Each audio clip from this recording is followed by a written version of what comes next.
Number one, Azane Kaka number one. Bonjour et bienvenue à tous. Soyons honnêtes, la plupart des gens aiment leur patrie, indépendamment de tous ses défauts. Ainsi, se disputer pour savoir quel pays est le meilleur n'a aucun sens. Chacun est bon à sa manière. Cependant, la communauté scientifique a compilé des statistiques pour trouver les États qui offrent les meilleures conditions de vie. Parmi les centaines de critères analysés, on trouve les taux de chômage, la criminalité, les salaires et les impôts, la qualité de l'éducation, le système sanitaire et l'environnement. Quels sont les pays qui en ont fait le top? Vous allez les découvrir. Mais avant de commencer, voici la question du jour. Le lait est de quelle couleur? Blanc. Mais les dents d'un bébé noir sont de quelle couleur? Signifiez-le nous dans vos commentaires, mais restez avec nous jusqu'à la fin pour découvrir la réponse. Alors, c'est parti!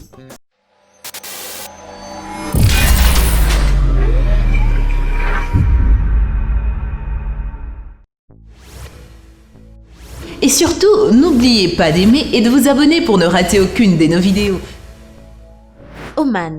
Vous avez certainement entendu parler de l'incroyable richesse de certains pays arabes situés dans la région du Golfe Persique. Tout le monde sait qu'ils ont accumulé des sommes d'argent colossales principalement à cause des riches champs de pétrole et de gaz. Pour une raison quelconque, les gens retiennent habituellement le nom des pays comme l'Arabie Saoudite, les Émirats Arabes Unis et le Qatar comme étant les régions les plus riches. Mais ils ont tendance à oublier un autre pays, l'Oman. Il y a quelques décennies à peine, cette région était l'une des plus défavorisées au monde. L'Oman est un endroit prospère et incroyablement sûr. Au fait, il est intéressant de noter que l'Oman est aussi le pays le plus laïque du Golfe Persique. Cela signifie que les lois ne sont pas aussi strictes comme dans les États voisins. La liste des prestations sociales qu'offre Oman semble tout droit sortie d'un conte de fées.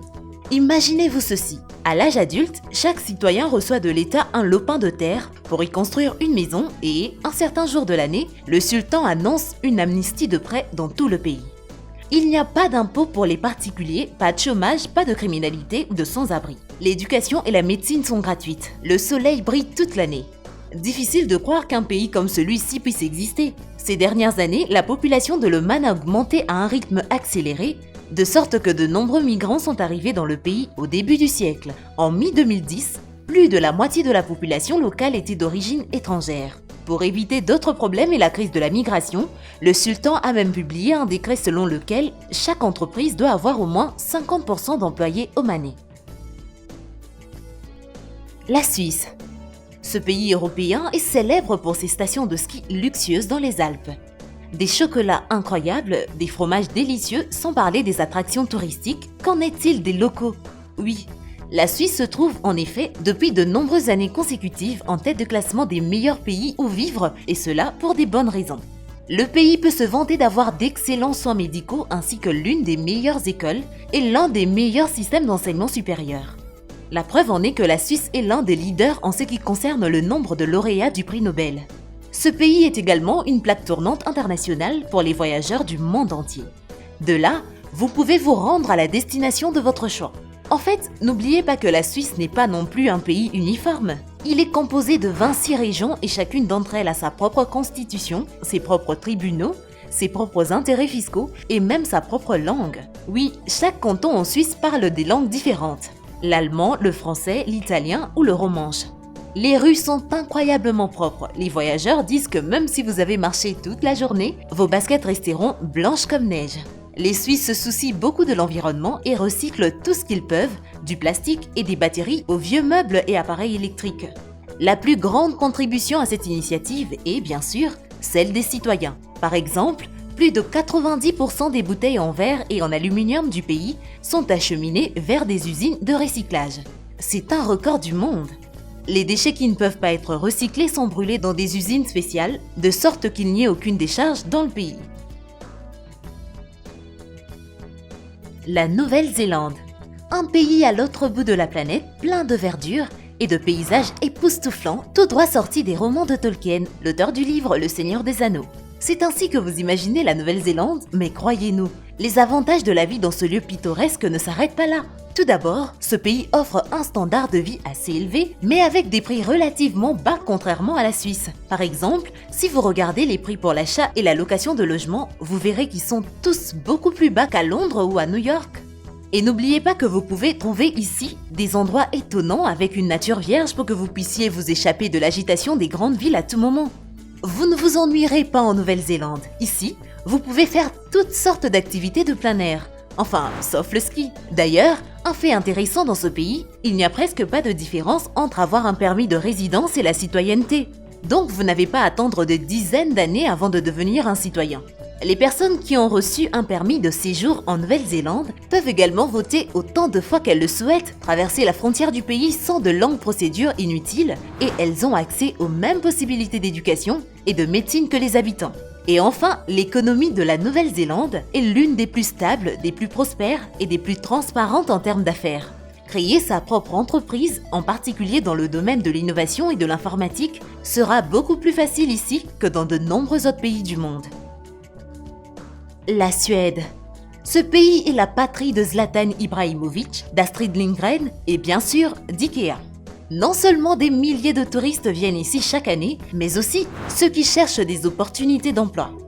Est-ce que tout cela n'est qu'une question de beaux paysages? Bien sûr que non. Les pays scandinaves se distinguent du reste de l'Europe par leur modèle socio-économique de bien-être commun.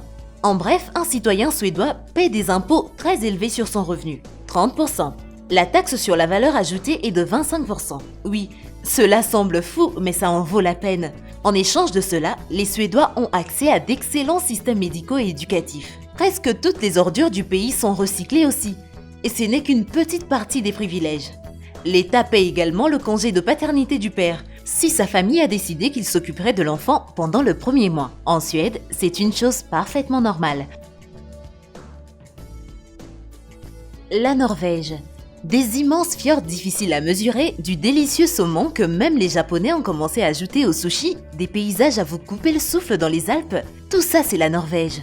Comme plusieurs autres pays scandinaves, il se classe presque toujours dans le top 10 des meilleurs pays où vivre par rapport au reste du monde. Les avantages socio-économiques en Norvège sont quelque peu similaires à ceux de son voisin, la Suède. Ici, comme dans l'ancienne Scandinavie, le principe suivant est suivi. Les taxes sont élevées, mais l'éducation et les soins médicaux sont gratuits. La Norvège est également l'un des pays les plus sûrs au monde. Il n'y a presque pas de crime ici. Voyez par vous-même, en 2018, seuls 25 meurtres ont été commis ici. Pour comparaison, au Royaume-Uni, plus de 730 meurtres sont commis chaque année. Nous ne comparerons pas la Norvège avec d'autres pays en raison de la différence de superficie et de la population, mais le fait est que le meurtre en Norvège est quelque chose d'autre qui sort de l'ordinaire. La vie humaine a vraiment une très grande valeur ici. Un autre fait intéressant à propos de ce pays est cette mentalité environnementale. Les sources d'énergie non renouvelables sont à peine utilisées pour le chauffage et l'éclairage des maisons en Norvège. Environ 98% de l'énergie des ménages est verte et est produite par des centrales hydroélectriques. Le Pays-Bas. Les champs de choux-là, les moulins à vent, les chaussures en bois, le gouda, c'est un fromage. Ce sont les symboles de ce pays situé entre la Belgique et l'Allemagne qui bénéficie également d'un excellent niveau de vie, l'un des plus élevés d'Europe. Le taux de chômage y est très faible et l'infrastructure est très avancée. Soit dit en passant, vous avez probablement entendu dire que l'utilisation de la bicyclette est très courante aux Pays-Bas. Dire qu'elle est courante est un euphémisme. Pour 17 millions de personnes vivant ici, il y a environ 23 millions de vélos, plus qu'il n'en faut pour tout le pays. Donc si vous souhaitez avoir plus de pistes cyclables dans votre propre pays, alors vous devriez absolument aller en Hollande. Les experts disent qu'apprendre le néerlandais de zéro est une tâche presque impossible pour un débutant. Mais ce n'est pas un problème pour les expatriés qui viennent ici. Mais rassurez-vous, au moins la grande majorité de la population des Pays-Bas peut parler anglais. Le Danemark. Selon une étude menée par des scientifiques de l'université de Cambridge, les Danois sont les personnes les plus heureuses du monde car l'organisation non gouvernementale Transparence Internationale a nommé le Danemark ainsi que la Nouvelle-Zélande les pays les moins corrompus du monde. Un autre facteur qui affecte grandement la santé psychologique et la vitalité des Danois est la durée de la semaine de travail qui est d'environ 37h30. En règle générale, à 17h, tous les bureaux de ce pays sont déjà fermés. Eh bien, ça ne veut pas dire que les gens se relâchent au travail. C'est juste que dans cette culture, il est habituel de séparer le travail et la vie personnelle. Il n'est pas très courant d'y mélanger ces deux parties de la vie, malgré ce que la culture de la superproductivité aurait à dire. Le Danemark est également un pays où l'écart entre les riches et les pauvres est très faible et le taux de chômage dans ce pays est l'un des plus bas d'Europe. La Finlande. C'est ici que vit le Père Noël et des vraies reines dans un harnais se promènent dans les rues de certaines villes du Nord et bien sûr, la Finlande est l'un des endroits les plus confortables pour vivre. Un fait intéressant concernant son économie est que la Finlande a un impôt progressif. Cela signifie que plus vous gagnez, plus vous payez d'impôts. Le taux d'imposition les plus élevés est d'un peu plus de 50%. Cela est fait pour lutter contre l'inégalité qui est typique d'un grand nombre de pays du monde. Le taux de chômage en Finlande est d'environ 7%, le salaire moyen est supérieur à 3 000 $, le taux de criminalité est faible et le système de services publics est large et efficace. La seule chose qui effraie beaucoup de gens qui veulent s'y installer est un climat très rude.